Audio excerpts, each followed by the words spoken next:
En fait, c'est vrai qu'on a pris l'habitude à la mission locale depuis plusieurs années d'organiser des petits déjeuners d'information pour les professionnels de l'insertion et de l'emploi. Et c'était des petits déjeuners, donc qui démarraient à 8h30 avec le café, les viennoiseries, etc.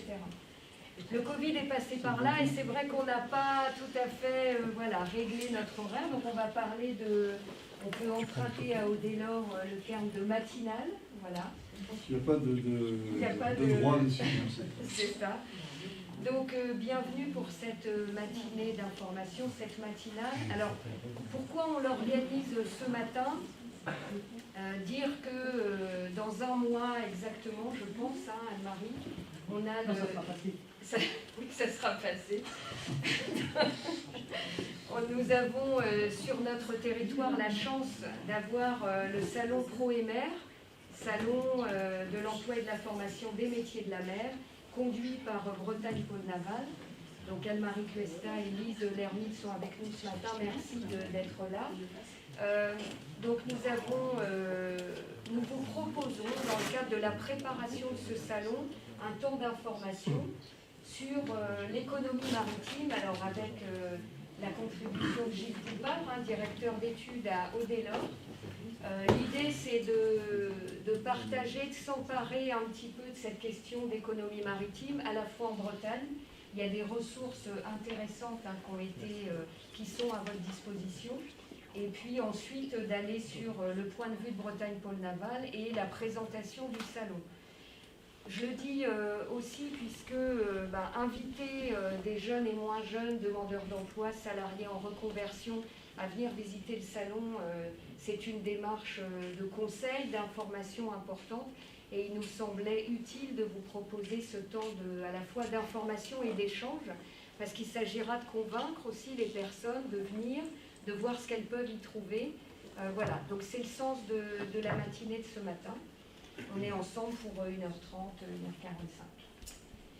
C'est donc Gilles qui va démarrer. Je peux enlever. T'es assez loin. Ben, merci de l'invitation. Donc, je vais vous présenter un travail qu'on a fait avec la CCI régionale et avec les autres agences d'urbanisme et de développement en Bretagne sur l'économie maritime en Bretagne.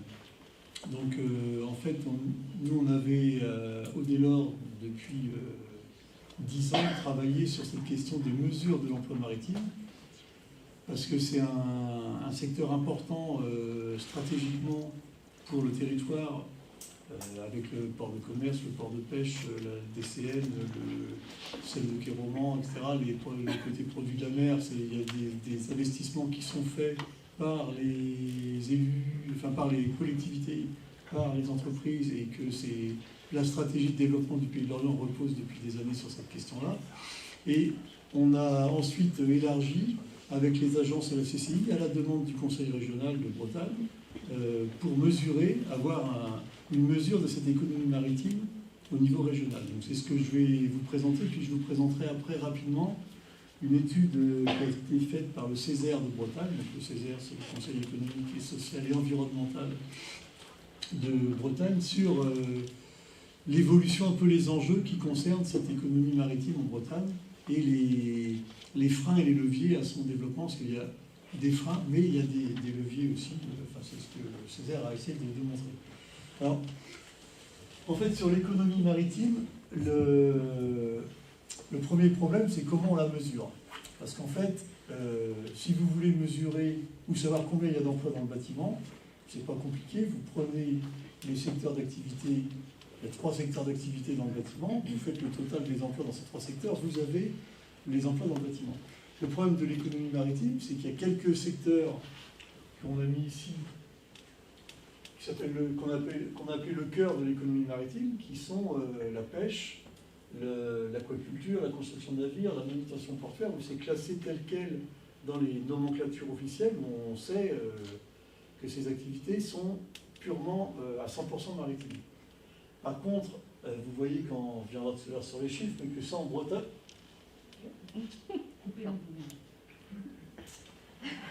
Alors là, la technique nous lâche.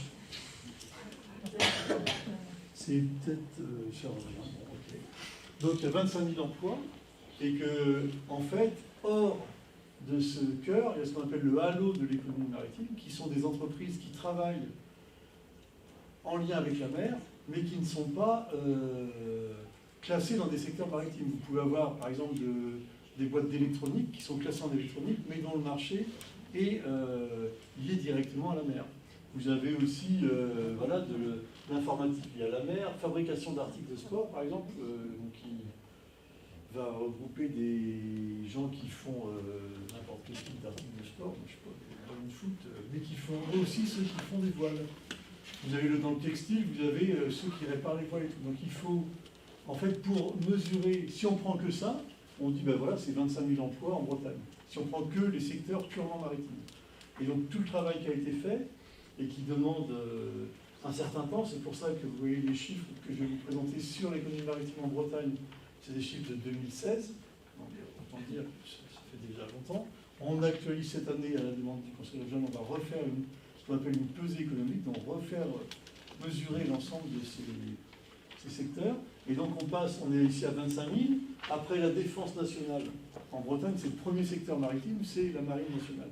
Elle est classée dans un secteur d'activité qui s'appelle la défense. Évidemment, on ne va pas prendre tous les effectifs de la défense. Donc là, il y a 20 000 emplois. Et puis il y a autres 20 000 emplois en plus, qui fait, on arrive aux 65 000, en prenant tous les autres codes NAF, donc c'est les autres secteurs d'activité, et en prenant là-dedans que les entreprises qui sont en lien avec le maritime. Donc ce qui demande un travail qui est assez lourd, c'est d'isoler par la connaissance. Donc on rencontre Bretagne Pôle Naval, on rencontre toutes les organisations qui fédèrent les entreprises maritimes.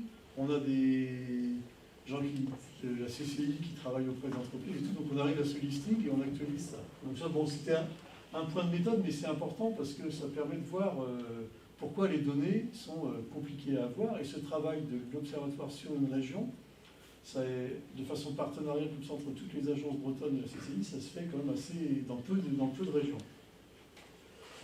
Le critère qu'on a pris, c'est alors l'autre problème méthodologique, c'est à partir de quand on dit qu'une entreprise est maritime. Parce que vous pouvez avoir une entreprise, par exemple, qui va travailler pour l'aéronautique et qui va travailler pour la navale ou le nautisme. Si elle travaille pour les deux, est-ce qu'on la classe dans la filière aéronautique et donc, ou maritime? Donc nous, on a pris un seuil de 25%, et toute entreprise qui travaille à plus de 25% pour le maritime est comptée comme entreprise maritime. Donc voilà, c'est la méthode qu'on a suivie. Donc on arrive avec cette méthode-là à 7 000 établissements en Bretagne et 65 650 emplois. 65 650 emplois, ça fait en gros 5, quelque chose et des brouettes de l'ensemble des emplois bretons, puisqu'il y a 1 300 000 emplois en Bretagne. Donc c'est pas, vous pouvez vous dire, ben, finalement tout ça, pour 5% des emplois. Ce qu'il faut voir, c'est que dans les emplois, ben, comme vous savez, il y a tous les emplois liés à l'éducation, à la santé, au service à la personne, etc., qui sont eux, en gros, qui dépendent un peu du nombre d'habitants dans une région. Par contre, quand on regarde l'emploi qu'on dit productif, là, à ce moment-là, on va passer de 5% à 10%, 15% de l'emploi, donc ce qui est déjà beaucoup plus important. On parle tout à l'heure du bâtiment, ça représente plus d'emplois, l'économie maritime en Bretagne, que l'ensemble des emplois dans le bâtiment. Alors, oui, on a précisé aussi hors tourisme, parce que est-ce qu'on considère que le tourisme littoral est lié à la mer? Évidemment, mais pour arriver à mesurer exactement la part de ce qui est littoral ou pas dans le tourisme, on a préféré nous se concentrer sur l'économie hors tourisme. Mais l'INSEE, quand elle a calculé le poids du tourisme littoral, permettrait, on a à peu près 30 000 emplois en plus, donc on arriverait à 100 000 emplois.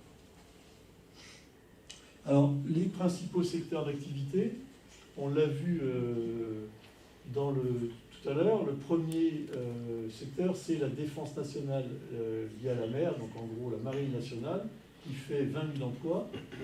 Le deuxième, c'est les produits de la mer alimentaires, donc tout ce qui est l'agroalimentaire et la pêche, ça reste, quand on enlève la défense, ça reste le premier secteur en termes d'emploi en Bretagne. On verra tout à l'heure comment ça se répartit. Construction et réparation navale et nautisme. Donc on fait que les 4 poids lourds, c'est marine nationale, agroalimentaire, mer, construction et réparation navale et nautisme. Nautisme avec les deux côtés, le côté industrie nautique, fabrication de produits pour la course au large et pour le nautisme en général, et puis loisirs nautiques aussi, tous les centres de loisirs, les Glénans, etc. Et après, bon, vous avez tout le reste, donc vous voyez l'ensemble des domaines, mais bon, avec des secteurs qui sont, où il y a finalement en Bretagne pas beaucoup d'emplois, extraction de granulats marins, on a 80 emplois, protection de l'environnement, littoral et marin 327, mais tout ça fait une palette quand même assez large de secteurs d'activité. Ce qu'il faut voir aussi, c'est que ces secteurs, que le maritime, donc on totalise toute cette économie qui est en lien avec la mer, c'est quand même très diversifié et que vous ne passez pas forcément facilement d'un secteur à l'autre. Parce que vous ne passez pas de culture et loisirs dans le domaine maritime à la construction navale, ou vous ne passez pas dans les poids lourds entre l'agroalimentaire lié à la mer ou la construction navale. On les appelle secteur maritime, mais vous voyez que ce n'est pas les mêmes métiers, ce n'est pas les mêmes compétences, etc. Donc c'est quand même très diversifié. Donc c'est important de souligner en Bretagne le poids du maritime. C'est aussi important de bien voir que c'est éclaté entre différents secteurs. Les principaux employeurs, c'est des noms que vous connaissez. Le ministère des Armées, bon, on l'identifie. Naval Group, Thales, Brittany Ferry, dont vous avez entendu parler récemment parce qu'ils ont des... Donc ça c'est au niveau breton. Vous voyez que Cité Marine, par exemple, est dans le top 5. Top 5 maintenant, c'est en 2016, mais plus encore maintenant, des employeurs de l'économie maritime en Bretagne. C'est un de ceux qui a créé le plus d'emplois dans ce... Après, la recherche marine avec Ifremer, et puis voyez, là c'est donc l'ensemble des employeurs. Vous avez tout ça donc, dans ce document, qui est donc l'économie maritime en Bretagne, où on a fait le portrait des différents secteurs d'activité, et après le portrait de chacun des territoires bretons et ses particularités sur en termes d'économie maritime, puisqu'on a on va y revenir, des différences entre les territoires. La publication, l'Observatoire maritime, elle est en ligne sur votre site, je crois. Oui, sur notre site, elle est en ligne aussi sur le site du greffe, et puis sur le... Et donc là, là, il y avait un financement du conseil régional, il faut dire quand même, pour faire ce travail, et que c'est renouvelle cette année. Et donc cette année, on va faire un document plus léger, mais où on actualise les chiffres. Et on a fait 2 enquêtes de conjoncture.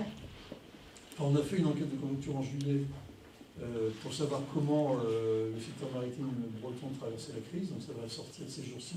Et on refera la même enquête de conjoncture en décembre. Parce que, évidemment, on est dans une période quand même très particulière et c'est important de suivre ça. Donc on fait, en fait, c'est les enquêtes de conjoncture de la CCI au niveau régional qu'on complète pour avoir un échantillon représentatif sur le maritime. Alors, la répartition des emplois en Bretagne, ben, vous voyez comme le poids important de Brest,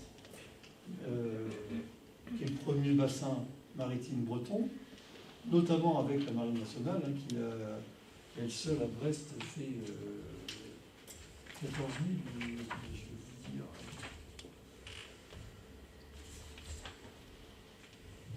Oui, il y a 15 000 emplois. Sur le total des emplois brestois, qui fait autour de 27 000, vous avez 15 000 emplois dans la Marine nationale. Donc c'est énorme. C'est-à-dire que ça aussi donne un poids et une résistance, on va dire, à... C'est une histoire de faux contact. Un poids enfin une stabilité à l'économie brestoise beaucoup plus forte que ce que l'on peut avoir nous. Par exemple, ici, on est autour de 13 000, suivant la façon de compter, 13 000 ou 14 000 emplois dans le maritime, avec 3 000 emplois dans la Marine nationale. Donc le ratio n'est pas le même entre Brest et Lorient sur le poids de la Marine nationale. Deuxième bassin, donc c'est Lorient. Et troisième ensuite, c'est Saint-Malo. On voit Saint-Malo, Concarneau, etc.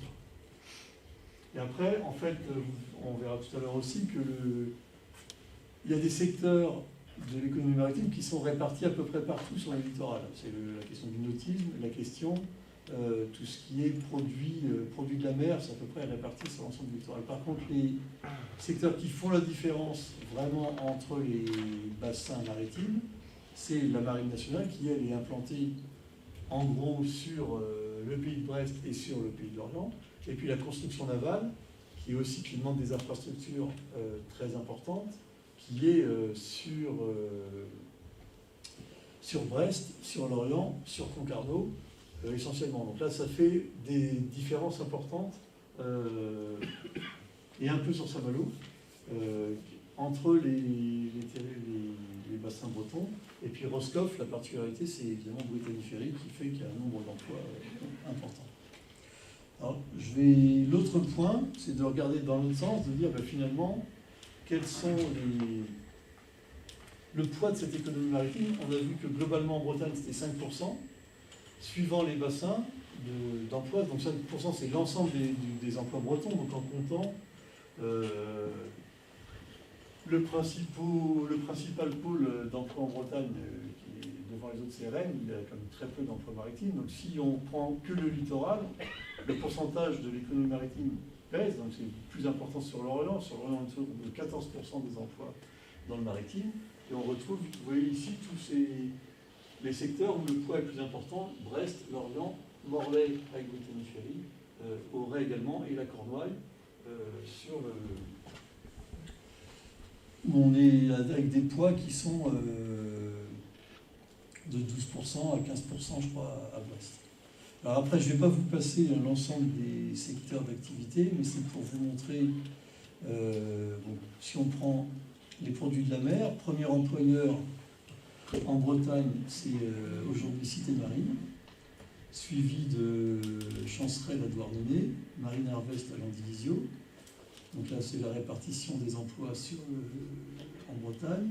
Si on regarde construction navale, les premiers employeurs, c'est Naval Group à Brest, deuxièmement à Lorient, ensuite Thales à Brest. Enfin, il y a deux établissements de Thales. Naval Group aussi avec Dipava, parce qu'ils ont créé un deuxième établissement. Damen, Naftis, etc.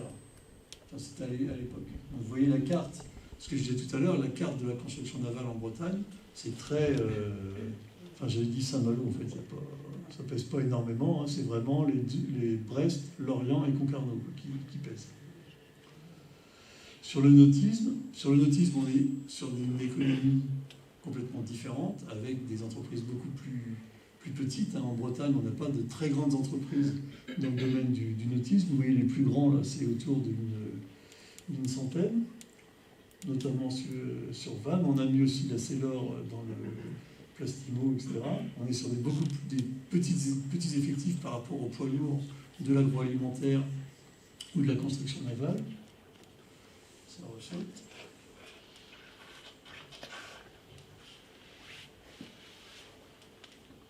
Le Covid, ça touche aussi les ordinateurs.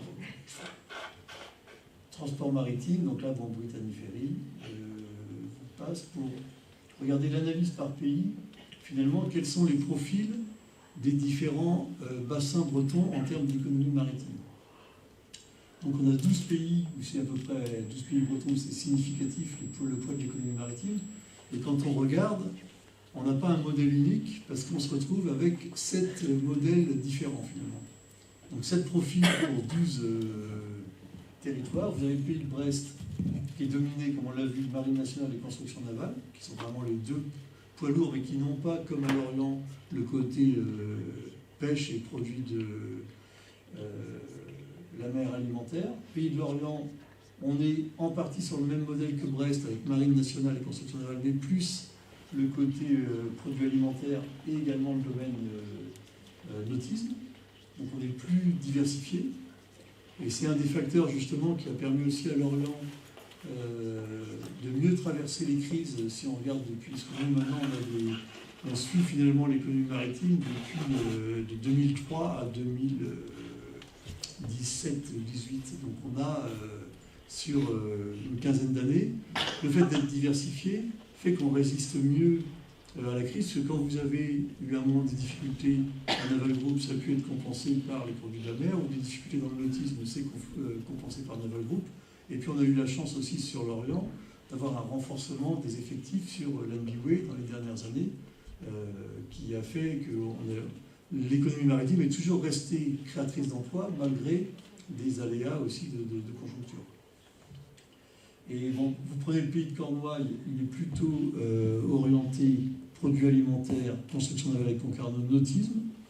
Saint-Malo, voilà, donc chacun a sa configuration, puisque je disais, c'est que les seuls qui ont à peu près le même produit de la mer, nautisme et transport, ce qui est le plus polarisé et concentré, construction navale et marine nationale.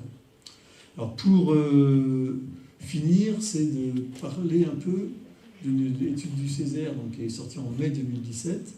Donc le Césaire a sorti beaucoup de travaux sur l'économie maritime. Et c'est d'ailleurs ce travail-là, sur la mesure demandée par le Conseil régional de mesurer l'économie maritime en Bretagne, ça vient d'une demande faite par le Césaire en disant on n'a pas d'observatoire, on ne sait pas exactement combien ça pèse, etc. Et là, il y avait une étude qui a été faite qui s'appelle Produire et résider sur le littoral en Bretagne, qui était de voir quels sont. C'était un peu le sentiment de dire l'économie maritime, on lui promet toujours, on dit que c'est l'économie d'avenir, qu'il y a énormément de potentiel dans l'économie maritime. Par contre, on ne voit pas toujours venir l'ensemble de tous ces potentiels ne se réalisent pas. Et donc le travail était de dire pourquoi ça bloque et quels sont les leviers pour lever ces blocages. Donc pourquoi, vous voyez le schéma, c'était de dire voilà tout ce qui change. Donc c'est ce qui est dans ce rapport, hein, ça c'est décrit chacun des points, mutation de la pêche, l'innovation, l'exemple des EMR, l'implantation d'activités émergentes, on pourra en reparler. Ça émerge depuis longtemps, mais bon, ça va finir par sortir, mais l'attente a été très, très longue. Transformation des usages portuaires, le tourisme, etc. Et puis 3 facteurs de blocage. Est-ce que ça bloque parce qu'il n'y a plus d'espace sur le littoral, tout est occupé par... soit tout est préservé au nom de la protection de la biodiversité et des espaces naturels, ou alors c'est réservé plutôt aux côtés touristiques et résidentiels. Est-ce que c'est ça qui bloque? Est-ce que c'est une question de gouvernance? Parce que vous avez, dans le domaine maritime, tout un tas d'échelons qui s'occupent de planifier le littoral et la mer. C'est de l'Europe à l'État, la région, les agglos, tout ça. Donc on a une strate de décideurs qui est très importante. Est-ce que c'est une question de visibilité ou est-ce que c'est une question aussi d'opposition, de cadre sociétal, de réaction de la société qui s'oppose quand même, où il y a de la contestation, en tout cas pour beaucoup de projets liés à la mer et au littoral, parce que c'est des territoires avec des très forts enjeux où on aimerait bien développer du productif, mais en même temps, quand on développe de l'économie productive, ça pose des questions aux riverains, aux protecteurs de l'environnement, à juste titre aussi parfois, mais ce qui fait qu'on est sur des processus de décision qui sont très longs. Alors, je ne vais pas tout vous refaire l'ensemble du rapport, hein, mais voilà les 4 freins au développement ont été identifiés. Est-ce qu'il n'y a plus d'espace disponible? Est-ce que la gouvernance est illisible? La réponse serait peut-être oui. Est-ce qu'il y a besoin que le maritime c'est plus compliqué que les autres secteurs et qu'il y a besoin d'un appui spécifique parce que les projets à faire en mer, que ce soit dans le domaine de l'aquaculture, dans le domaine de l'éolien, des énergies marines et tout, ou de l'innovation et c'est des choses beaucoup plus longues que dans le numérique et tout, donc il faut peut-être un appui spécifique qui fait que s'il n'y a pas ça, ça met du temps à émerger. Et puis le contexte sociétal qui serait défavorable. Donc en gros, la réponse du Césaire, c'est de dire que sur l'espace disponible, ce qui est important de retenir, c'est qu'il y a des espaces en Bretagne et ailleurs qui sont faits pour accueillir de l'économie maritime. C'est les espaces portuaires et tout ce qu'il y a autour des espaces portuaires. Et que en fait, la fausse bonne idée, c'est de dire les espaces portuaires c'est super, on va pouvoir faire des marinas, on va pouvoir faire du résidentiel ou des hôtels, et donc parce qu'il y aura une super vue sur la rade ou sur la mer, et donc c'est rentable très facilement. Et si on fait ça, c'est-à-dire qu'on bloque à terme toutes les possibilités de développement d'une économie maritime, puisque les espaces qui sont faits pour accueillir ces activités, c'est des espaces qui les accueillent déjà, mais même si vous avez parfois le sentiment, en vous baladant sur Cargroise ou sur Kéroman, qu'il y a des friches ou qu'il y a des locaux inutilisés, déjà des fois ils sont utilisés, mais on ne le voit pas forcément en passant, parce qu'il y a du stockage et tout, et c'est surtout de garder, mais c'est ce que fait la région et ce que fait le port de commerce, le port de pêche et tout, de réinvestir dans ces espaces-là pour implanter de l'économie, et de l'économie productive, et de ne pas se dire, bon, de toute façon, ça ne marche plus, c'est pas la peine de les garder, faisons autre chose. Donc le message, c'est de dire, il y a des espaces, mais il faut qu'ils soient connus, qu'il y ait une action foncière importante, et puis qu'ils soient réservés à ça. Donc c'est pour ça qu'on avait trouvé le terme de ZÉMIR, donc les zones économiques maritimes d'intérêt régional. Il faut que ce soit fixé en disant, même si ce n'est pas occupé tout de suite, il faut que dans 10 ans, dans 15 ans, ça reste des zones dédiées à l'économie productive. La gouvernance illisible, c'est peut-être que Anne-Marie connaît bien ça sur la question des ports, parce que vous pouvez avoir des grands débats entre places portuaires en Bretagne. Est-ce qu'il faut investir à Brest? Est-ce qu'il faut investir à Concarneau? Est-ce qu'il faut investir à Lorient? Donc, elle pourra vous dire si il faut investir partout. Mais voilà, comme les fonds ne sont pas infinis, il faut choisir. Et c'est très compliqué d'arriver à avoir une stratégie et en disant, ben voilà, dans tel port on va faire ça, dans tel port on va faire ça, parce que chacun, évidemment, il faut trouver le moyen de ne pas tomber non plus dans des suréquipements à un moment, s'il y a trop d'équipements et des investissements publics. Donc il y a quand même ces questions-là de stratégie de chacun des ports, et puis d'avoir une stratégie au niveau régional. Je dis juste quelques mots, parce que sinon on pourrait... Alors, sur un appui spécifique nécessaire, il y a le côté, comme on le disait, d'appuyer les projets avec des dispositifs spécifiques financiers, d'accompagnement et tout. Et puis il y a le côté d'afficher, de promouvoir les atouts. Est-ce qu'on communique assez sur les emplois dans l'économie maritime? On sait qu'en plus, il y a des opportunités d'insertion importantes. Il y a des recrutements qui sont faits. Dans l'enquête qu'on vient de faire avec la CCI régionale, on voit que le maritime, à part le nautisme sur le volet tourisme, activités de loisirs nautiques qui là ont été vraiment impactées par la crise, sinon ça résiste plutôt mieux qu'ailleurs, y compris que ce soit dans la construction navale ou dans les produits de la mer. Donc on a des secteurs qui sont quand même assez solides. Et sur le contexte sociétal défavorable, bon, ça il y a des exemples tous les jours dans la presse de contestation de projets ou de difficultés à sortir des projets. Si on prend le cas des éoliennes à Saint-Brieuc, qui est ça dure depuis 7 ans.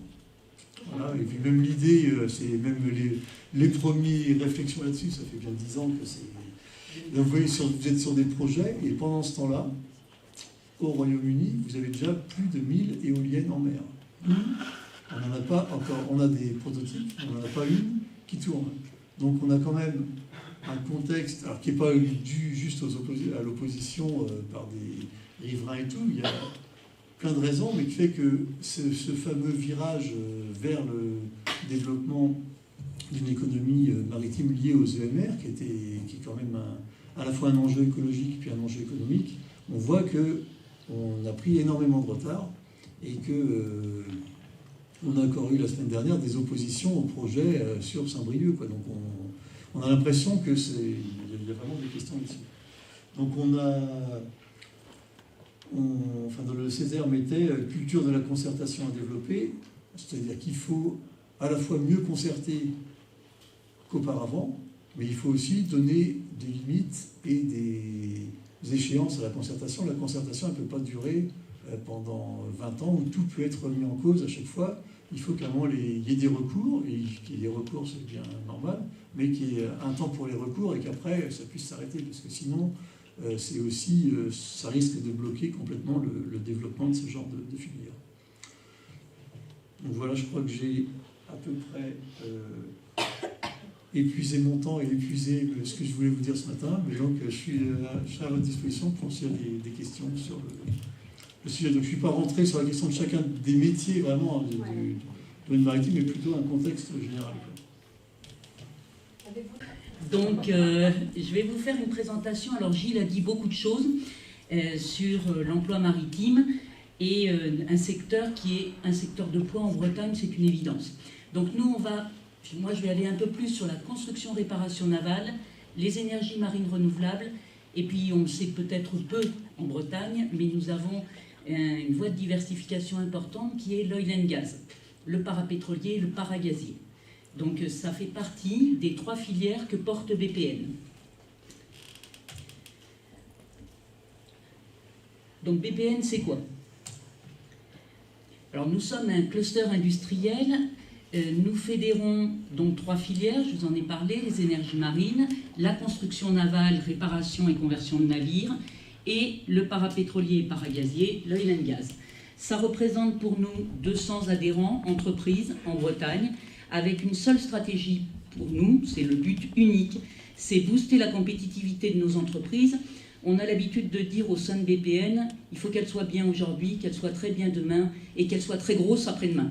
Voilà, donc le but c'est de faire progresser du tout petit, celui qui se lance, pour qu'au fil des années, eh bien, il puisse venir renforcer la filière, embaucher évidemment, et donc créer une véritable valeur ajoutée sur ces filières qui sont d'un poids extrêmement important, notamment sur nos 4 départements.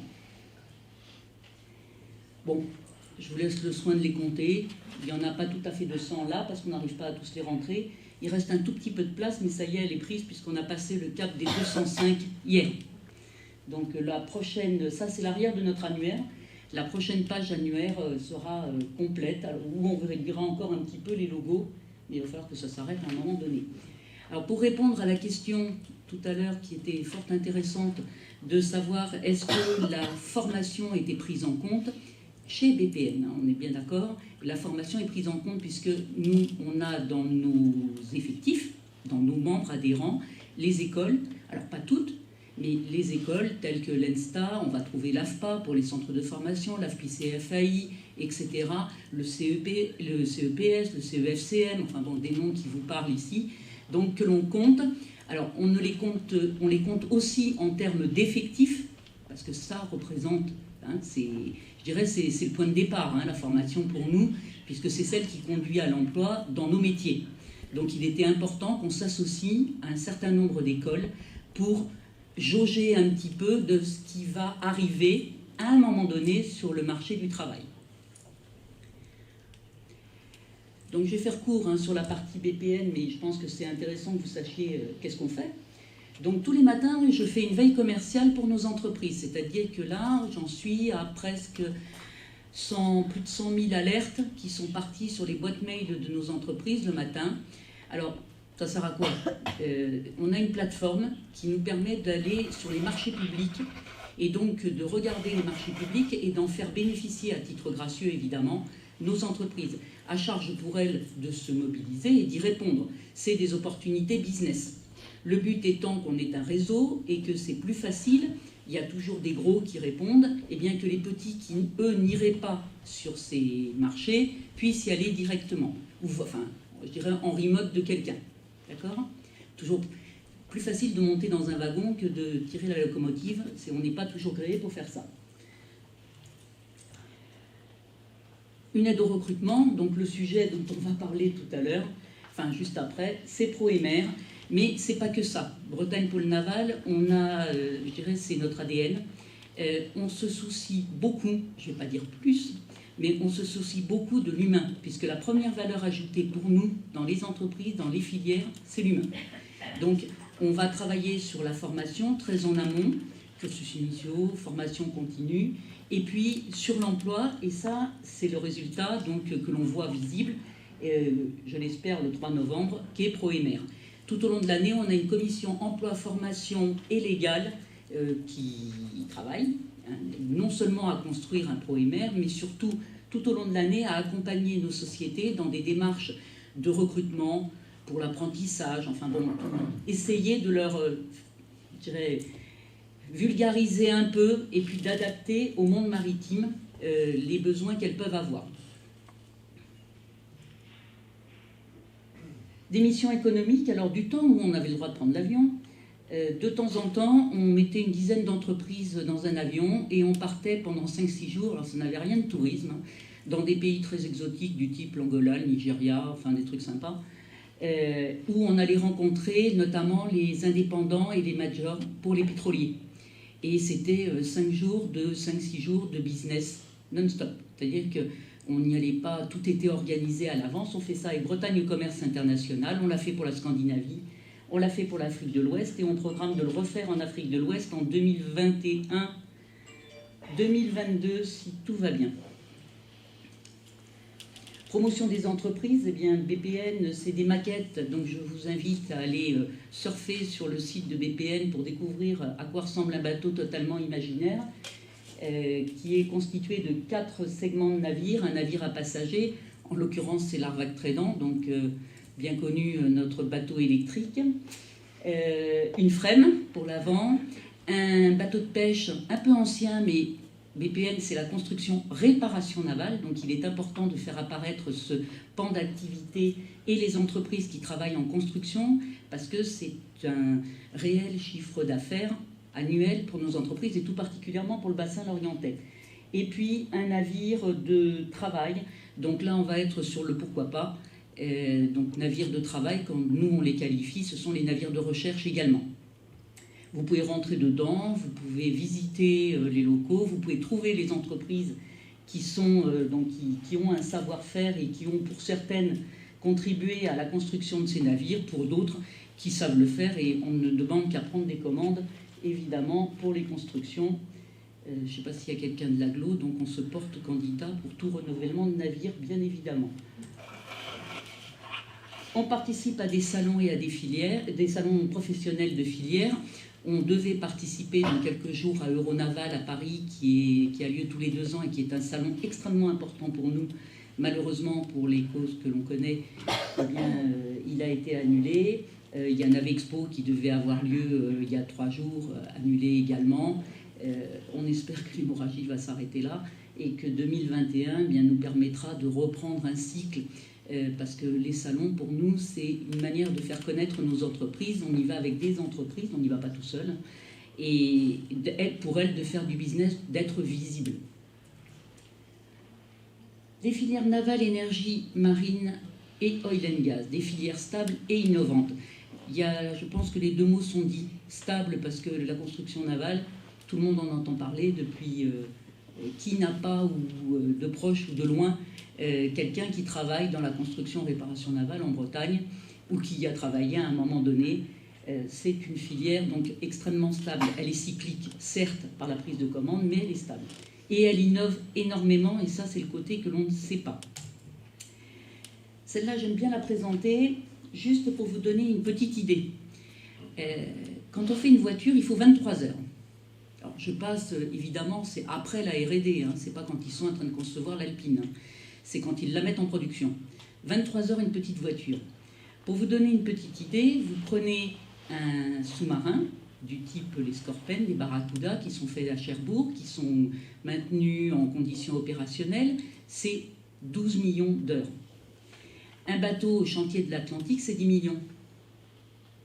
Il faut se rendre compte, par rapport à un avion, vous avez les chiffres, c'est pas du tout la même chose.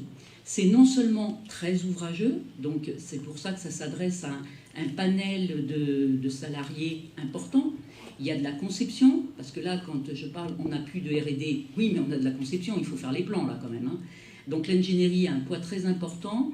Il y a de la conception, il y a de la production. Enfin, on va voir après le cycle un peu des emplois en lien avec la présentation. Donc, nos types de navires. À quoi s'intéresse BPN? Je n'ai pas dit à quoi s'intéresse la construction navale autre. Nous, on est donc sur de la construction navale, des navires de défense, des navires à passagers, les navires de pêche, la grande plaisance supérieure à 24 mètres. C'est-à-dire, ce n'est pas les petits bateaux que vous allez trouver au port de plaisance, c'est les grands, 24 mètres. Dedans, vous pouvez rentrer les yachts. Alors en Bretagne, bon, c'est pas ce qu'on fait le plus souvent, mais du 24 mètres, on y arrive relativement facilement. Et puis, les navires de travail, donc comme je vous l'ai dit, on rentre dedans le roulier, un braquier, on va rentrer un méthanier, mais on va rentrer également un navire du type de recherche, qui vont rentrer dans le type de navire de travail. C'est un outil de travail. Donc voilà nos 5 familles de navires auxquels nous on s'intéresse. Après, il y a des gens qui s'occupent de la course au large, etc., qui font ça très bien, mais c'est plus notre secteur d'activité.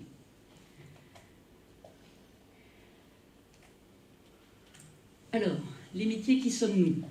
Donc nous, il y a 6 familles. On a la famille de concevoir, rechercher, développer, celle de réaliser, fabriquer, assembler, préparer, superviser et coordonner, installer et maintenir, acheter et commercialiser, et puis gérer et administrer, donc le secrétariat, la comptabilité. Ce sont des familles, voilà, c'est pas parce qu'on est une filière les pieds dans l'eau qu'on n'a pas tous ces métiers-là. Il est évident que toute entreprise, elle est constituée de l'ensemble des maillons nécessaires à faire sa production.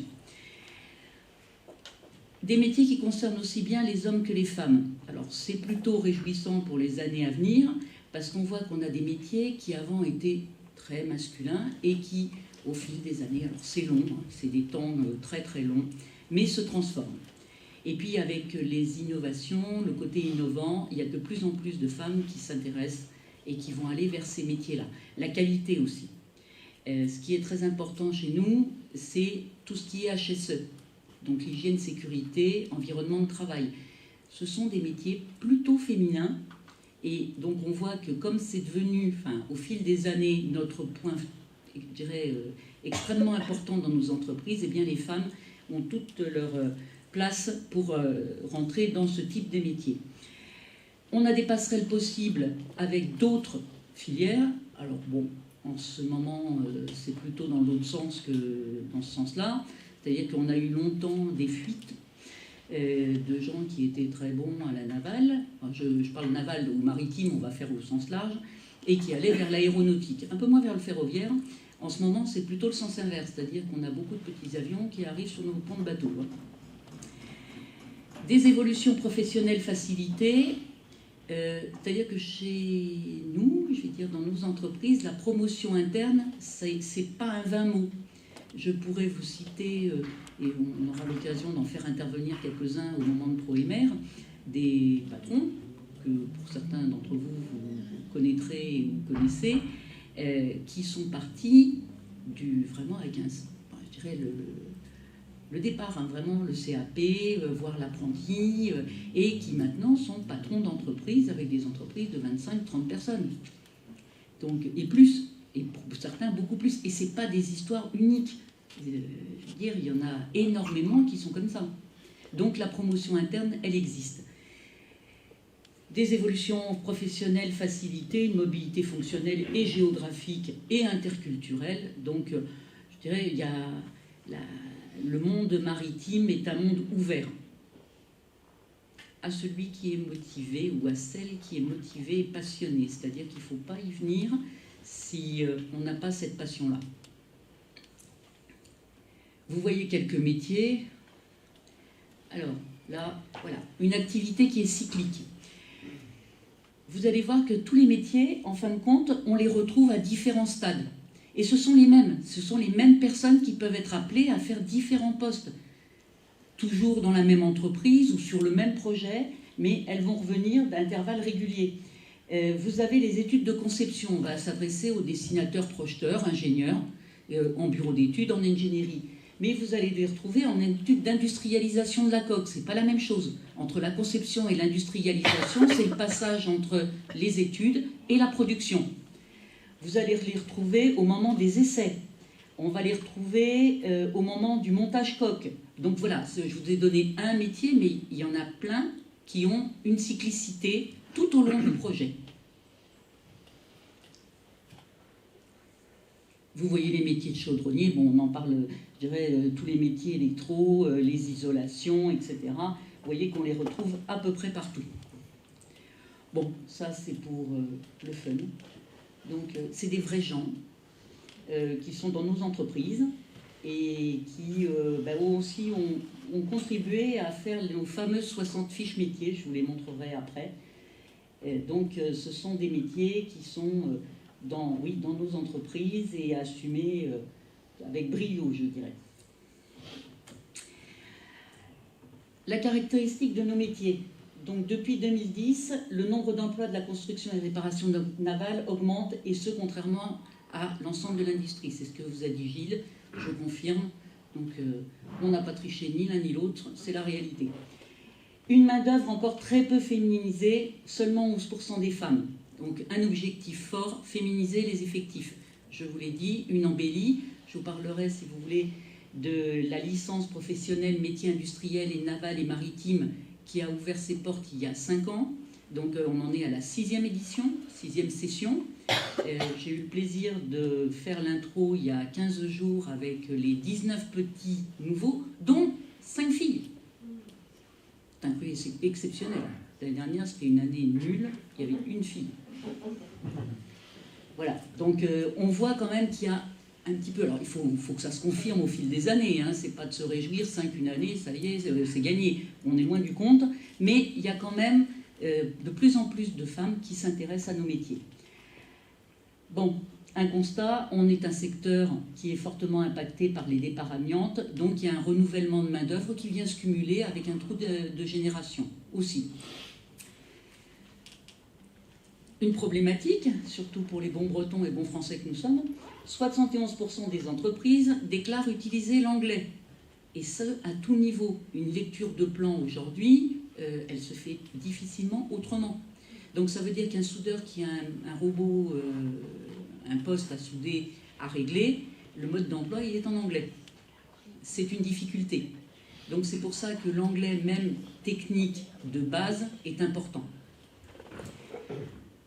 Un recours de plus en plus fréquent à l'intérim pour répondre à des besoins conjoncturels et à un manque de visibilité de l'activité à moyen terme. Ça, c'était, je dirais, une réalité il y a 1 an. Ça bouge un petit peu maintenant dû à la crise du Covid. Néanmoins, c'est maintenant, dans nos métiers, eh bien, on rentre très facilement par intérim, et puis c'est pas une fin en soi. Généralement, l'intérim se transforme, CDD, puis CDI. Nouveauté de l'année 2020, on voit que les contrats alternance professionnalisation ont recours à l'utilisation de l'intérim, c'est-à-dire que c'est l'intérim qui porte le contrat. C'est un deal avec l'entreprise qui s'engage à garder pendant une période, c'est ce qu'on appelle le retour sur investissement, hein, les personnes. Et donc, c'est l'intérim qui forme, qui contractualise pour ces gens-là. C'est intéressant parce qu'en plus, avec les dispositifs qui ont été mis en place là, d'aide pour les jeunes et jusqu'à 26 ans, ça permet aussi de s'adresser à un autre employeur que l'employeur qu'on pourrait identifier de prime abord. Vous allez aller... Enfin, je pense que c'est une opportunité aussi, moyennant que ça soit bien maîtrisé et fait dans les règles de l'art, hein, mais d'aller s'adresser, d'envoyer les gens, de leur dire, voilà, vous avez aussi la possibilité, il y a certaines sociétés d'intérim qui recrutent pour le compte d'eux, qui vont vous former et qui vont bénéficier de cette aide. 94% des établissements déclarent ne pas avoir de difficultés à fidéliser. Alors bon, les 40 ans de carrière dans la même société, ça se fait plus beaucoup. Les 40 ans de carrière dans la même filière, ça se fait encore énormément chez nous. Donc je vais dire, quand on tombe, comme moi, dans le chaudron, vous avez du mal à en sortir et vous faites vos 40 ans. Et puis on est très attaché aux produits, à l'entreprise et à la filière. C'est-à-dire que quand on sort un bateau, du plus petit au plus grand, je ne parle pas de la taille des bateaux, mais du dessinateur qui a pensé à un moment donné, qui a donné sa petite griffe au soudeur, au charpentier, au chef de bord, eh bien on est très très fiers.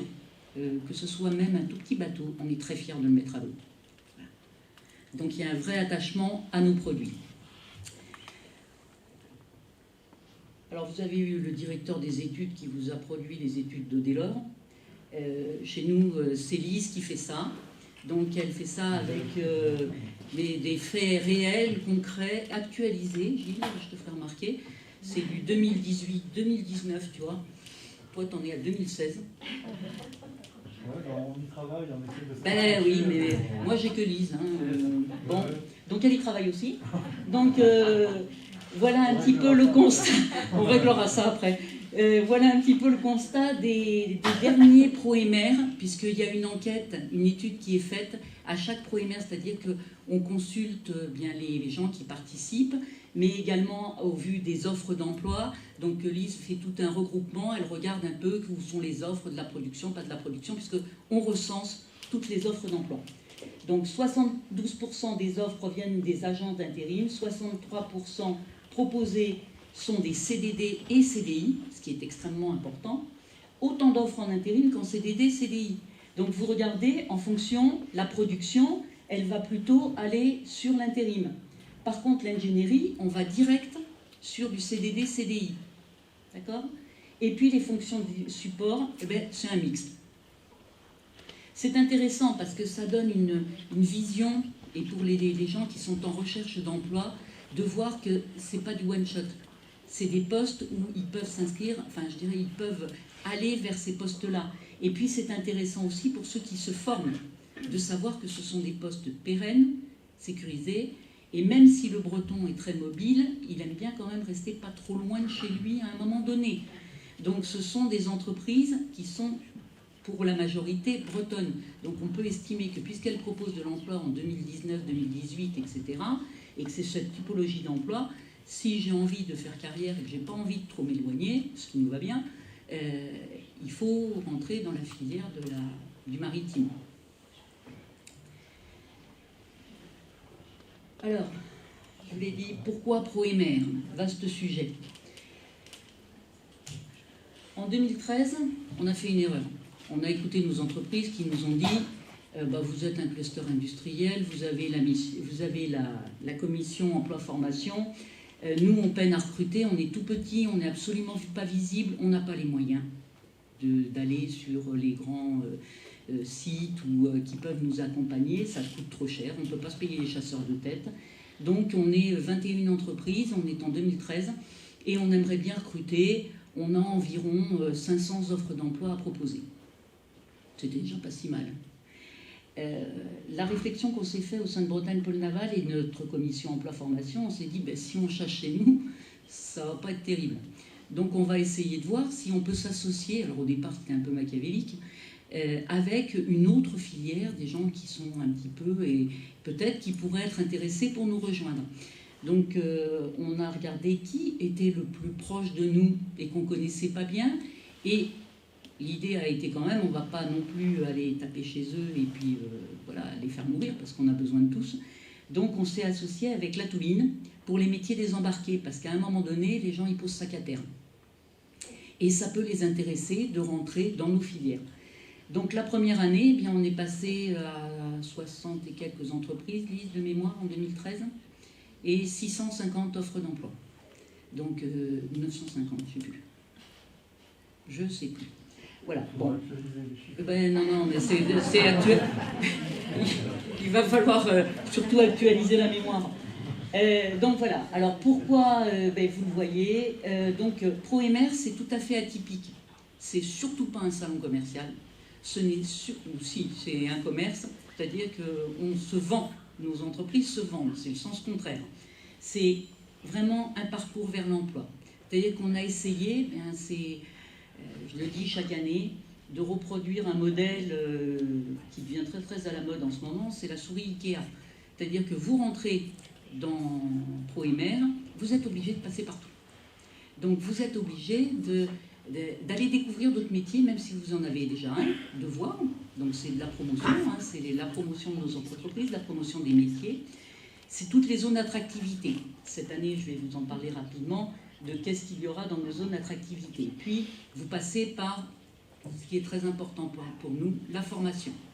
Donc la formation continue, initiale, tous les stands de formation, toutes les formations vont être présentes. Plus de 1800 offres de formation sont présentes chaque année sur ProEmer.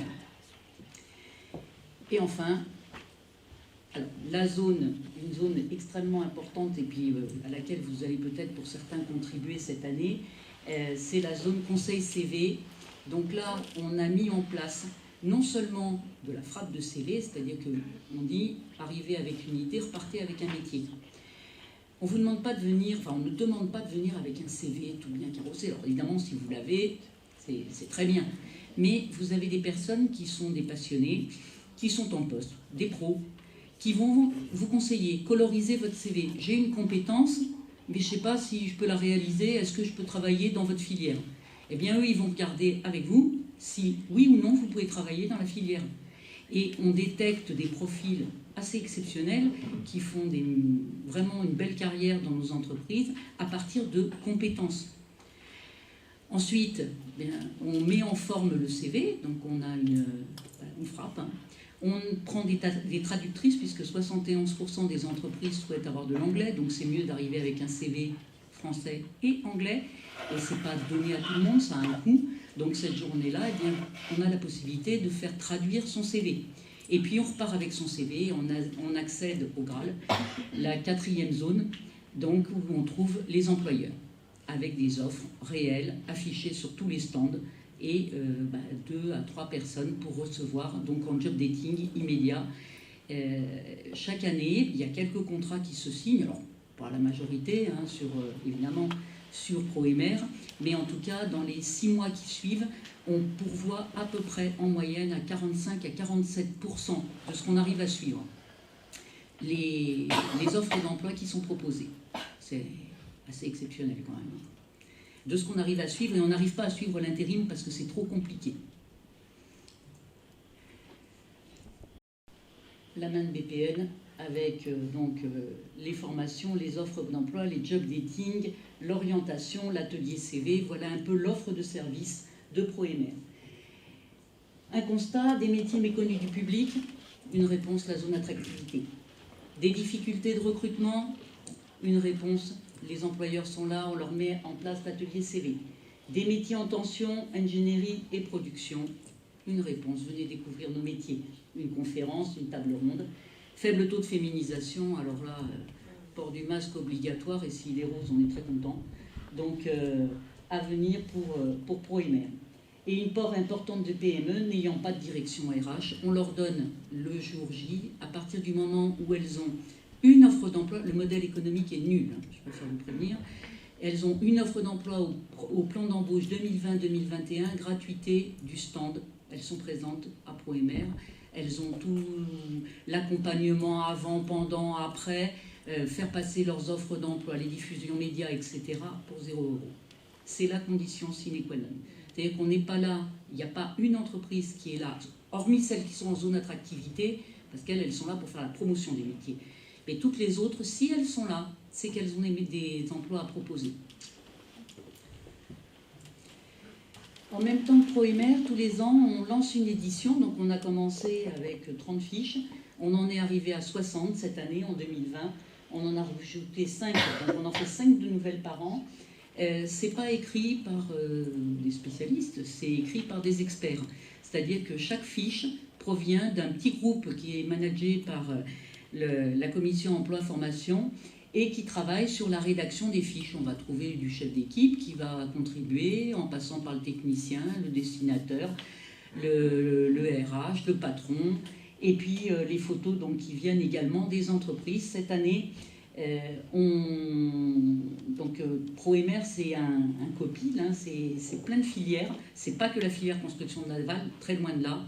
C'est la marine marchande, c'est la pêche, c'est les élevages marins, c'est l'aquaculture, c'est les métiers de la mer. Donc on a souhaité cette année aussi donner une part à ce qui est un peu innovant dans nos métiers, les algoculteurs, donc traitement des algues, hein, enfin, comment les faire, enfin comment s'en occuper, c'est le cas de le dire. On va travailler, cette année, on a fait une fiche sur tout ce qui est peut-être un peu plus innovation, avec tout ce qui est contrôle commande, innovation, et puis les techniciens, une fiche sur le GNL, les nouveaux modes de propulsion, le gaz, c'est très très à la mode, et ça devient aussi pour nous une cible de business importante. Tout ce qui est l'hydrogène, le gaz liquéfié, etc. Tout le monde en entend parler. Bon, jusqu'à présent, c'était un petit peu dans les cartons. Aujourd'hui, ce sont des vrais métiers et ce sont des vrais bateaux des plateformes, des unités de stockage à construire. Donc c'est vraiment quelque chose qui est rentré dans le stade industrialisation.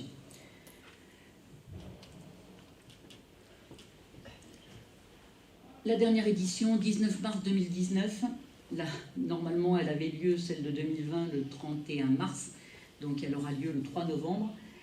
On avait 2180 offres d'emploi, rappelez-vous du chiffre de 2013, 2950 visiteurs, plus de 110 exposants. Alors cette année, ça sera un tout petit peu moins pour les raisons que l'on connaît. Je ne sais pas si ça sera moins pour les visiteurs. On prévoit tout pour que ça puisse se faire. Les offres d'emploi, ça sera un petit peu moins puisqu'il y aura un petit peu moins d'exposants également. Et puis que même si on a quand même, je dirais, une certaine résilience, il n'empêche que nos entreprises sont aussi durement touchées. Il ne faut pas oublier que l'année dernière, on avait la Britannie. Cette année, la Britannie sera présente peut-être en table ronde, mais elle ne sera pas présente en termes d'emploi. Donc on sait pourquoi. Voilà. Donc il y a quand même un volet important d'entreprises qui ne vont pas être présentes. Ce qui est rassurant, entre guillemets, c'est qu'on a beaucoup de petites entreprises, 1, 2, 3 postes, qui sont proposés. Et ça, c'est très intéressant parce que ça veut dire que celle-là, elle résiste, quoi. On arrive à... Et elle résiste et elle se développe. Donc 3 novembre, voilà l'affiche, un beau bateau, ça aura lieu ici au Palais des Congrès,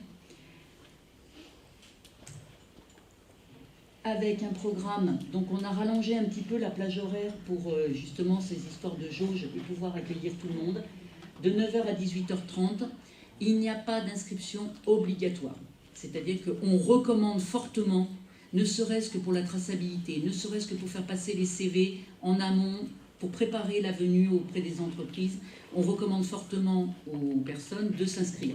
Mais il n'y a pas, vous n'êtes pas à l'heure, tant pis pour vous. La seule obligation ce jour-là pour le public, c'est vous venez masquer.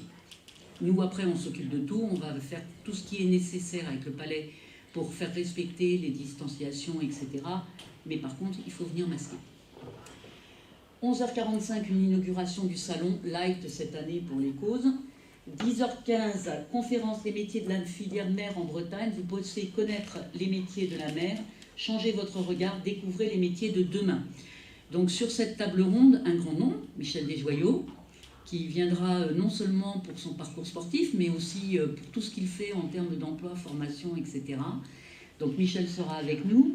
La table sera modérée, alors je ne vais pas encore te poser la question, mais il ne saura pas dire non, par Yann Dolot, directeur général de CDK Technologies, bien connu à Lorient. Nous aurons l'intervention de Franck Chic de l'AFPA, qui va nous parler par le côté, le prisme restauration, comment on change, comment aujourd'hui on cuisine ces fameuses algues que nos algoculteurs produisent. Donc c'est des nouveaux métiers qui rentrent dans notre filière, la filière du maritime. Et puis, certainement, une personne en complément, dont j'attends l'accord, qui serait le PDG d'Airseas. Alors, Airseas, c'est les fameux kites, donc les très grandes voiles que l'on met sur les ponts, des très gros paquebots et des porte-containers, 1000 mètres de voile sur pont.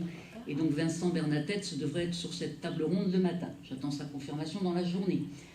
On continue toute la journée, les job dating, les offres d'emploi, les ateliers CV, je vous en ai parlé. Le celui en anglais, voyage virtuel, donc la Maison de la Mer va mettre des lunettes tout bien comme il faut. Le lycée Vauban et la Croix-Rouge de Brest vont faire des présentations de techniques de soudage. Évidemment, l'AFPIS et FAI sera présent. On va avoir normalement une machine dans la zone attractivité qui a été réalisée par l'entreprise ETT, qui est à Plodalmézeau, et qui est une entreprise qui traite de l'HVAC, la ventilation sur nos bateaux, entre autres, et qui a développé un gros ventilateur, un gros climatiseur spécial Covid, pour aérer dans les pièces où malheureusement il n'y a pas d'aération. Donc une tour à la Défense, au 40e étage, vous n'aurez pas la fenêtre. Donc si on veut travailler, il faut faire un renouvellement d'air sécurisé, et CETT, donc avec son expertise maritime, tout à l'heure Gilles l'a dit, on ne travaille pas dans les pieds dans l'eau tout à fait comme les autres. Donc on a des habitudes, on a des choses, des process qui sont très détaillés et qui je ne sais pas si on dit malheureusement ou heureusement, mais dans le cadre d'une pandémie telle que celle que l'on connaît, permettent d'apporter quelques solutions. L'industrie technologique des navires du futur et des infrastructures portuaires. Donc également, bien, vous aurez Port Center qui sera présent, Lorient Port Center qui sera présent donc, avec Franck Antiche, à Proémer, parce qu'on a énormément de gens qui travaillent dans le domaine des travaux maritimes, mais pas que. Toutes nos entreprises sont dépendantes de des fameux investissements indispensables sur toute la région, sur les outils industriels et portuaires. On parle d'élévateurs en passant par cale à peinture, carénage, etc.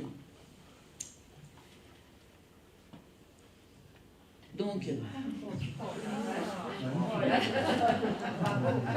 c'est un métier. Bon, allez, je plaisante. Alors, par contre, le métier, là, il ne marche pas. Bon, voilà. J'avais fait un truc intéressant. Bah, bon, vous irez le voir en direct sur le salon Proémer. Donc, le site du salon, Lise le met à jour tous les jours, quasiment. Donc, elle rajoute à chaque fois que je dis, ben oui, il faut que tu trouves de la place. Donc, elle rajoute un logo avec les entreprises. Je veux dire, là, maintenant, elle pousse les murs. Hein. Enfin bon, c'est elle qui fait. Ensuite, je voulais vous présenter le site du salon, mais il n'y aura pas plus de chance de ce côté-ci. Et par contre, Lorient, il ne faut pas oublier, il y a ça.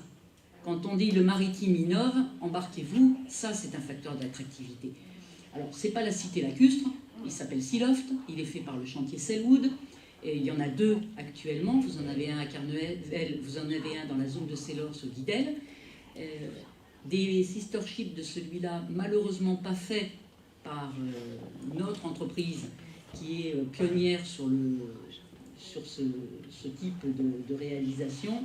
Il y en a 34 qui vont être mis en place, 800, donc en Méditerranée. On espère bien que la Bretagne va s'emparer enfin de ce bateau, parce que c'est un bateau, il est motorisé, et que la première des choses, moi je trouve aberrant, qu'on ne prenne pas en compte ce type de bateau. On dit on a des problèmes de foncier. Gilles, si tu peux faire passer le message. Boracay, il n'y a plus de place. Pourquoi ne mettons pas à minima les bureaux portuaires, les points d'accueil publics dans les zones de plaisance sur ce type de bateau? C'est quand même un super moyen de découvrir. Vous êtes le touriste qui vient faire un tour en Bretagne parce qu'on est la plus belle région de France et qu'on a le plus beau climat. C'est quand même sympa de pouvoir aller chercher votre carte et les renseignements pour découvrir la région sur ce type de choses. Ça a été porté par le conseil régional qui a fortement aidé à son développement. Je dirais dans le coup du pionnier, là c'est vraiment le cas. Aujourd'hui, on a juste un problème. On construit, on sait bien les faire, on a du client, mais on n'a pas le droit de les mettre à l'eau. C'est juste un petit problème de réglementation. Il y a un vide juridique, c'est-à-dire que c'est comme à l'époque des camping-cars, ils avaient le droit de faire des camping-cars, mais il n'y avait pas de parking. C'est exactement la même chose. Donc nous, on a le droit de faire les bateaux, on sait les faire, le client est très content, mais le problème, c'est que quand il achète, on n'a pas le droit de lui dire où est-ce on n'a pas d'emplacement pour les mettre. Voilà. Donc c'est l'Orientais, je pense qu'on est à Lorient. Voilà quelque chose qui renouvelle un peu la vue que l'on peut avoir des métiers sur ce type de choses. Bon, je vais en terminer rapidement. Donc voilà nos fameux 4 bateaux où je vous proposais, alors je vais éviter le Wi-Fi parce que visiblement ça ne marche pas, mais Lise m'avait fait une vidéo, comme quoi on est super prévoyant. Donc, pour vous montrer un peu qu'est-ce que vous découvrez. Et je vous invite vraiment à y aller parce que dans la connaissance des métiers et des entreprises du territoire, c'est quand même extrêmement important. Donc, d'avoir cette vulgarisation. Voilà une salle machine. Vous cliquez sur propulsion mécanique, équipement de pont et vous allez voir arriver toutes les entreprises qui ont une expertise, un savoir-faire. Elles seront sur Proémer ou elles n'y seront pas. Mais en tout cas, elles sont en Bretagne. Voilà les entreprises. Bon, alors celle-là est à Tadin. Voilà. Ça, c'est sur votre site. Oui, il suffit de cliquer sur la maquette, en haut de maquette, voilà. Alors, si vous avez envie de faire un bateau, plus de 24 mètres, évidemment, il n'y a pas de problème. Vous faites votre panier et nous, on vous livrera le bateau. Donc, on n'a aucun souci sur la question. Trop fort. Là, Vous faites un collectif, là. Je sais pas. Donc voilà, hein, pour vous donner un petit peu une idée. L'animation en groupe GG au salon. De la gare. Ouais, c'est ça. Alors, comme BPN innove, on aime bien les choses un peu bizarres. Suite à une visite qu'on a fait avec notre mission économique en 2015 en Afrique de l'Ouest, on s'est rendu compte que les pétroliers, ils avaient de moins en moins d'argent et donc ils voulaient faire ce qu'on appelle des refits, c'est-à-dire retransformer, rénover leurs installations. On livre très peu de plateformes pétrolières maintenant, pour toutes les causes, et donc il fallait trouver des solutions. On s'est réunis en rentrant, c'est la commission Oil and Gas donc là, qui s'est mis aux manettes, et on s'est dit on peut peut-être faire un container 100% breton, 100% innovant, en associant différents process. Donc si vous prenez celui du dessus, le premier là, celui qui est tout en haut, eh bien à l'intérieur il y a des centrales de ventilation faites par ETT, mais à l'intérieur, en dessous, vous avez des osmoseurs SLCE à Codan. C'est du jamais vu. On n'a jamais réussi, ça n'existe pas. Les Coréens, ils vous livrent les osmoseurs, ils vous livrent les centrales. Elles ne marchent pas, mais ils vous les livrent. Nous, on vous livre tout, et c'est dans un seul bloc et dans un container de 20 pieds. Donc c'est colisable, etc. On en a commercialisé depuis 2015. On a lancé la marque, c'est-à-dire que BPN porte le design. On réunit les entreprises, on fait une matrice, on leur fait signer une charte. Et puis, dès qu'on a une consultation, on consulte toutes nos entreprises et puis à charge pour elles, sous 48 heures, de donner une réponse au client. On suit pas, on vous cote ou on ne cote pas. 101 ont été cotés, ça va de 20 000 euros, la petite bête, à plusieurs millions d'euros pour les très gros. Donc il y a une application, de même que vous rentrez, alors là elle n'est pas sur le site, mais que vous rentrez sur le site pour voir les maquettes, eh bien, il y a la même chose pour rentrer dans les containers. Vous les voyez au stade design et puis vous les voyez au stade réalisation. Donc on en a livré pour des forestiers au Gabon, enfin bon, il y a un peu de tout. Vous allez voir que c'est intéressant. En ce moment, la semaine dernière, vendredi, nous avons une cotation d'une base vie complète qui est en cours, donc au sein par nos entreprises. Donc c'est la marque Shelty Braze, des shelters bretons. Je vous laisserai aussi le soin de télécharger. Non, je crois qu'on voit ta vidéo avec tes petites mains. Voilà. Alors Lise, avec les petites mains, c'est pas les miennes. Elle vous montre, voilà, il y a une plaquette. Donc vous les voyez. Là, on est sur une base vie. Donc là, c'est du design, hein, comment on arrive à rentrer ça dans un conteneur de 20 pieds. Donc vous voyez les bannettes, etc. Là, c'est un électrique. Et le voilà pour de vrai. Donc, Actinium Barillec aux manettes pour faire celui-là. Voilà nos fameux osmoseurs. Donc, les osmoseurs, juste au stade d'une vue en 3D.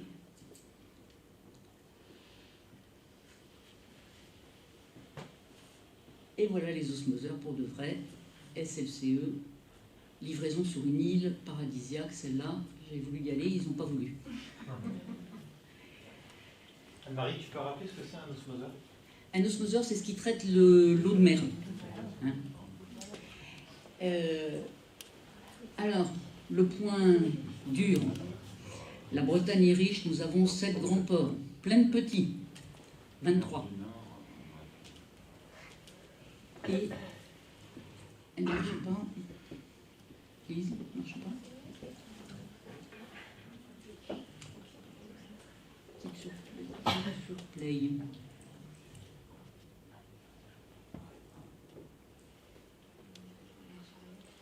Comment on fait pour marcher avec un temps?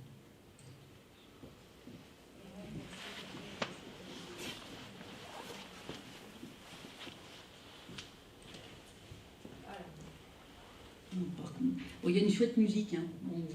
Je vous en fais grâce. Donc voilà, la richesse de la Bretagne, nous, on est incapables de travailler si on n'a pas toutes nos infrastructures industrielles et portuaires qui nous permettent de réaliser. Donc là, c'était 150 adhérents, là aussi, 21 100, on est passé à 27 000, comme quoi on retrouve les mêmes chiffres hein, sur les 3 filières. 3 filières, la navale, les EMR, l'oil and gas. Et puis, vous avez ça aussi sur le site. Si vous avez jamais eu l'occasion de monter en haut d'un élévateur de 650 tonnes, ben ça donne l'occasion de regarder comment ça se fait. Donc, on a des quais avec des profondeurs importantes, ce qui nous permet des formes, ce qui nous permet de prendre des très gros bateaux. Nous avons 12 cales sèches en Bretagne, avec une longueur de 420 mètres, donc on peut y aller. Voilà nos fameux élévateurs, c'est celui de Lorient, 650 tonnes, unique en Europe, et qu'on voudrait bien remplacer parce que là il commence à avoir, il a 18 ans. 2 slipways de 400, donc ça c'est sur toute la Bretagne. Mais BPN c'est aussi, voilà, les aires de carénage, etc. Donc tout ça vous pouvez le faire à partir du site également. Vous avez la maquette des infrastructures, vous rentrez dedans, quelques petits clics et vous allez vous balader en 360 sur tous nos ports. Donc les 7 ports qui ont été référencés, c'est Lorient, Brest, Le Guilvinec, Saint-Malo, Saint-Brieuc, Douarnenez, Concarneau. Oui, la carte interactive, donc voilà, ce qui vous permet après des vues aériennes d'aller voir. Et ça aussi, c'est très bien, je pense, quand on est conseiller, de pouvoir savoir qu'on a ce type de métier. Quelqu'un qui se présente, moi je suis capable de faire de la maintenance industrielle, ok, hop, compétence, maintenance portuaire. Hein, donc il y en a qui ont les machines spéciales, nous on a nos outils portuaires, il ne faut pas les oublier, et c'est fortement porteur d'emploi. Nous aurons la SEM, il y a le port de commerce qui est là, qui propose des emplois. Donc il ne faut pas hésiter aussi à motiver les gens à venir s'ils ont une appétence pour ce type de métier.